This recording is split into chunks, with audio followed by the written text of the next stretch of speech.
Hello, Beyond the Gates fans. I finally caught up on yesterday's episode and wanted to do some quick thoughts on our Friday. And we actually got a Friday cliffhanger for once. I feel like it's been a while, so that's a nice touch.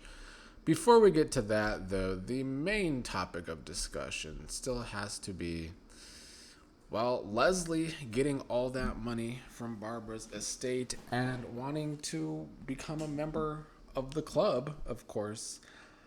I am enjoying Leslie being petty with this money. It is something I've wanted this show to do for a while. Not necessarily that it had to be Leslie, but that someone didn't mind trying to stick it to the Duprees. And I feel like that is Leslie's duty right now.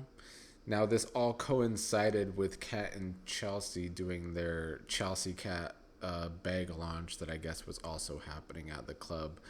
But Leslie, being a new member, wanted to just go there for dinner with Eva. Kat being the one to see them there. Of course, Kat being her uppity, huffy puffy self, was surprised that they were in the club. Thought it was a joke when Leslie was saying she's the newest club member, because how could Leslie afford the dues?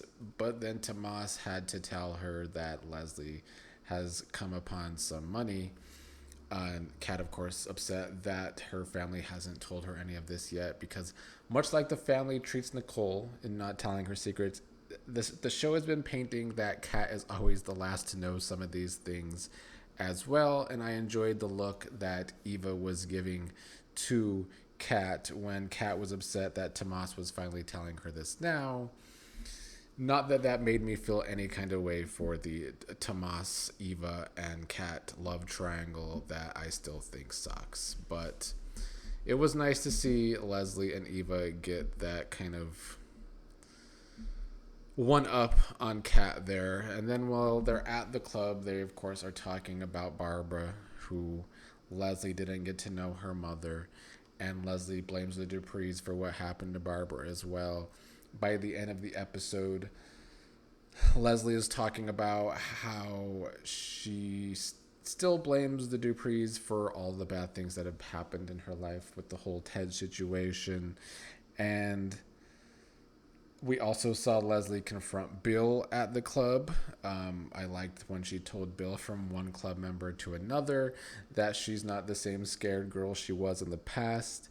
So maybe we're going to have some more Bill versus Leslie scenes, and judging by next week's preview, that does seem to be the case as well. So Leslie made quite her mark in yesterday's episode and was entertaining doing it.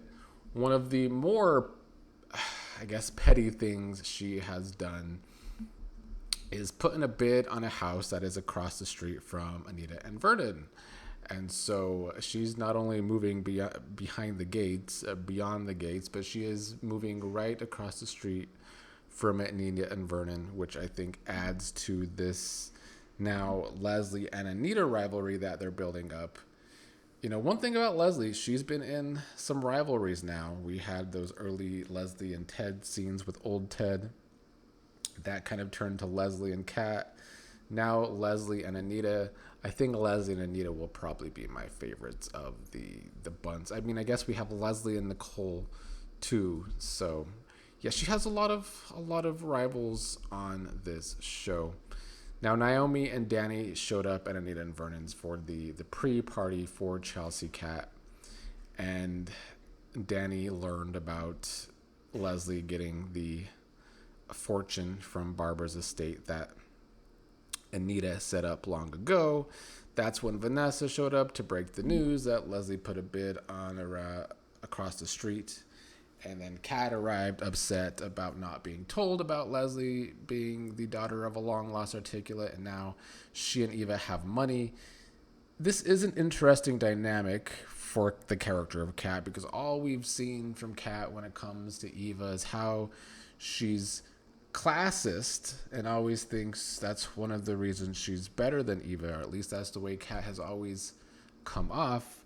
So now that Eva will have money, thanks to her, well, we assume that Eva will have more money thanks to Leslie having more money. Now, will Leslie give Eva money? That remains to be seen. But if Eva does have this money now too, how does Kat feel about their rivalry now? How can she feel that she's still better than Eva? How can she be her uppity self in that dynamic? I'm interested to see how they do right that. Now to the other side of things. Chelsea, of course, is the main person with Kat behind Chelsea Cat, and she's getting ready for this launch as well. Madison came over to see Chelsea while her father, Bill, was there. Bill was surprised to see his doctor, Madison, showing up to visit Chelsea. Chelsea played it off like they're friends, even though we all know they're more than friends, but this was the show showing us that Chelsea is still not comfortable in how her father might see her relationships, I guess. But I guess it was nice to see Madison show up to support Chelsea before this launch. She should have stuck around, though, because by the end of the episode, that is when we see someone knocking out Chelsea. Then everyone's wondering, well, Chelsea is late to her own launch party. And we get our Friday cliffhanger of Chelsea basically chained to a bed. The obvious person is going to be crazy-ass Allison. They have been building her as looking and being crazier and crazier by the week now.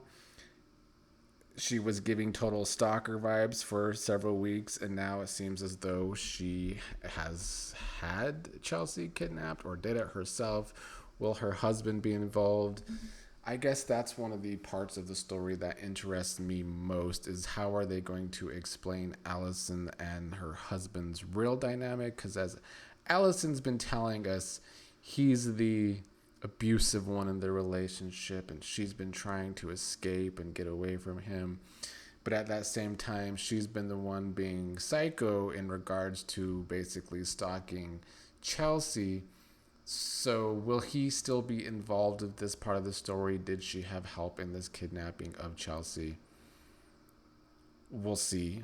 I'm glad that the show already went here with this turn in the story, because it was going to get old with Allison just being a weirdo for several weeks. So I'm glad they took this next step, and it was good to have a Friday cliffhanger for once. So I thought Friday's episode was another solid episode. The only other thing in my notes I have from this episode is Bill and Ted's talk about Nicole, and Ted talking to Bill about how Nicole seems to be dating his friend, coworker, his main coworker in Carlton. They have their whole little thing together that Eva works for. So, of course, Bill was surprised to learn that. Bill made some comments about Nicole being kind of I don't remember the words he said. I wanted to say loose, but I don't think that's the word that Bill used. But Bill was surprised that Nicole is now to the pre that seems to be pushing boundaries, dating one of Ted's friends. And it is a bold choice of who Nicole would date. Maybe this is her way of getting some subtle revenge on Ted, I suppose.